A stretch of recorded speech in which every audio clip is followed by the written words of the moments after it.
একটি সন্তান যখন পৃথিবীতে জন্মগ্রহণ করে, যদি সে ছেলে হয়, প্রথম তার চোখের মধ্যে একমাত্র নায়ক হলো তার বাবা।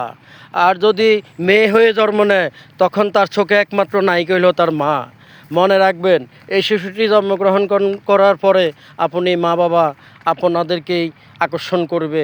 আপনার চলা চরিত্র, কথাবার্তা, সমাজে আপনার কতটুকু অবস্থান আছে, আপনার অবস্থানটুকুর উপরে নির্ভর করবে আপনার সন্তানটা কতটুকু কী হতে যাচ্ছে।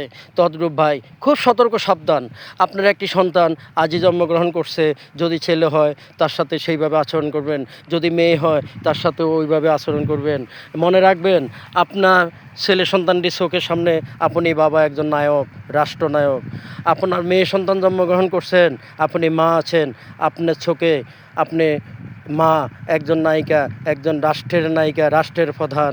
তদ্রূপ পৃথিবীতে সবচেয়ে বড় নায়িকা হলো একজন সন্তানের চোখের সামনে তার মা বাবা। এই মা বাবা চলা চরিত্র, আচার ব্যবহার, নিয়ম কানুন, ভদ্রতা, নর্মতা, এগুলাই বাচ্চারা শিখবে। একটি সন্তান যখন জন্মগ্রহণ করে, তার সামনে আপনি আরবি বলবেন, সে আরবি শিখবে, বাংলা বলবেন, বাংলা শিখবে, ইংরেজি বলবেন, ইংরেজি শিখবে, উর্দু বলবেন, উর্দু শিখবে, ফার্সি বলবেন, ফার্সি শিখবে। পৃথিবীতে অনেক রাষ্ট্র আছে, এক একটা রাষ্ট্রে এক একটা ভাষা। কারণ কি, ওই সন্তানটা দুনিয়া জমিনে পড়ে যে ভাষাটা দেখছে সেই ভাষাটাই শিখে। তখন আপনি বাচ্চাটিকে আপনি যেইভাবে আপনি চালাবেন, শিখাবেন, সে সেটাই শিখবে। মনে রাখবেন, কোনো প্রকারে আপনার সন্তানটি যেন নষ্ট না হয়ে যায়। এই সন্তানটি একদিন আপনার ভবিষ্যৎ, আপনার বংশে প্রদীপ, রাষ্ট্রেরও সহায়ক কাজে আসতে পারে। আজ এখানে বিদায়। আল্লাহ হাফেজ।